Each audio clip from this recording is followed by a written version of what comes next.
So who is exactly missing from today's tech workforce? When we think about the booming digital economy, the cloud computing, the massive cybersecurity networks, the AI advancements we see every day, we often picture a very specific type of person driving that innovation. But I want you to consider the vast pools of untapped talent out there. People who are currently excluded from this entire digital revolution simply because of their background, their circumstances, or their geography. We are literally leaving immense human potential on the table. Welcome to this explainer. Today, we're diving into an organization that has identified this exact problem and is actively engineering a real-world solution. We're going to explore the ICTek Empowerment Hub. They're a nonprofit organization based in Midhurst, West Sussex, and their entire mission is dedicated to building a bridge over the digital divide. They're doing this by providing high-quality, accessible, and affordable technology training to the people who need it the absolute most. All right, here's our roadmap for today's explainer. Number 1, the digital skills gap. Number 2, bridging the divide. Number 3, how ICTek operates. Number 4, global impact and partnerships. And number 5, building the future. Let's jump right into Section 1, the digital skills gap. Now, before we can really appreciate the solution here, we have to understand the sheer size of the chasm in the UK's IT and cybersecurity sectors. You might be familiar with the acronym NEET. That stands for a young person not in education, employment, or training, typically aged between 16 and 24.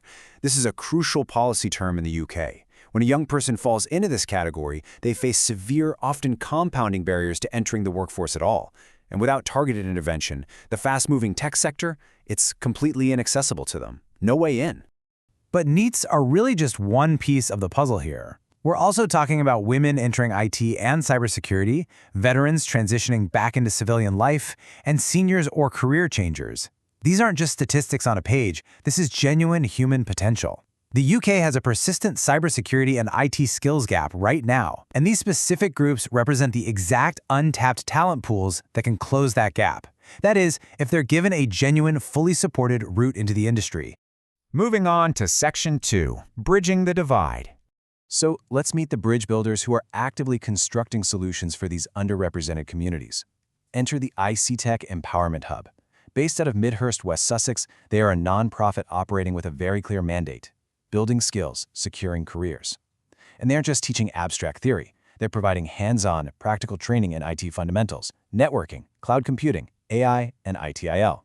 It's all explicitly designed to prepare people for in-demand careers in the digital economy. Now, building a bridge like this requires a very specific type of leadership. Meet Sarah Adani. She brings this incredibly rare, absolutely fascinating blend of deep technical expertise and empathetic education. She's taught computer science and cybersecurity to over 300 students. She has worked as a security consultant for blue-chip clients. She holds a postgraduate certificate in education and computer science from University College London and a master's in child and adolescent mental health and well-being from Anglia Ruskin University. Add in top-tier industry certifications from CompTIA, ISC2, Microsoft, and Cisco, and you've got a leader who truly, deeply understands both the technology and the learners themselves. Section 3, how ICTek operates. Okay, so how does ICTek turn this massive, ambitious mission into a day-to-day reality? Well, they do it across 4 main pillars. First up, specialized IT and cybersecurity training programs, things like their Women in IT initiative or their Veterans Transition program. Second, they aren't just teaching, they are an authorized certification test center for giants like Microsoft, Cisco, and Pearson VUE. Third, they provide corporate training and consulting to upskill existing businesses.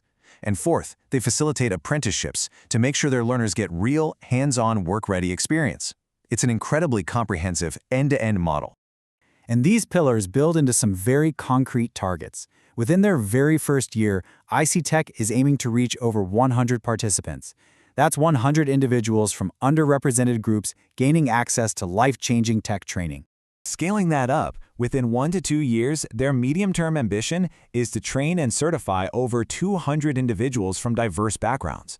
By actually having their own authorized testing center in-house, they've removed so much of the friction involved in getting those vital, industry-recognized certifications.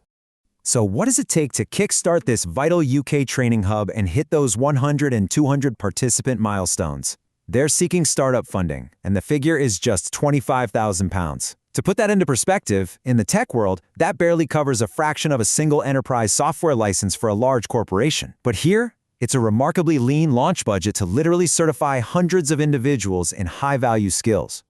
Next up, Section 4, Global Impact and Partnerships.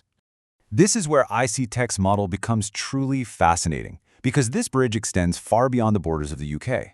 While their highly focused local mission is tackling the UK tech skills gap in West Sussex and supporting local NEETs and veterans, the impact doesn't stop there. ICTek also channels fundraising activity, digital skills expertise, and awareness toward the Street to Scholar Foundation, which is a charitable organization registered in Nigeria.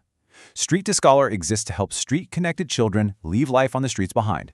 To really grasp why ICTek supports them, let's break down Street to Scholar's 5 holistic pillars. Together focuses on family reunification. Achieve provides accelerated learning and digital literacy. Nurture offers healthcare and trauma-informed counseling. Overcome delivers vocational training and entrepreneurship. And finally, Youth Leadership provides mentoring. By partnering with Street to Scholar, ICTek extends its underlying purpose, which is using technology and education to change lives, by helping children move from crisis to the classroom and from mere survival to real opportunity. Which brings us to our final part, Section 5, Building the Future. So, where does this bridge lead, and how does ICTek secure its own longevity as a lasting institution? Well, the linchpin to all of this is currently underway, formalizing their nonprofit status by registering with the Charity Commission for England and Wales. Achieving registered charity status allows them to operate with full public transparency, but crucially, it unlocks access to charitable grants, gift aid, and trust funding. These are absolutely vital for subsidizing training for those who just can't afford it. It also builds immense trust with local councils, job centers, and corporate sponsors, while cementing their ability to extend that international reach we just talked about. Let's map this out strategically on a timeline. Year 1 is all about launching programs for 100 participants, setting up that Pearson VUE Center and securing those vital grants. By year 2, they scale up, certifying over 200 individuals and securing at least 10 corporate training and compliance partners to build a sustainable revenue stream. By year 3 and beyond, their vision is to be positioned as a leading provider of inclusive tech education in West Sussex, all while growing their fundraising partnership with Street to Scholar. I want you to imagine a more inclusive, skilled, and future-ready digital workforce. A world where access to technology training and career opportunity is not limited by background, circumstance, or geography. ICTek Empowerment Hub is drawing the blueprints and pouring the foundation to make this a reality right now. So the only question left for us is, how might you help build this bridge to a more inclusive digital future? Thanks so much for exploring this with me today.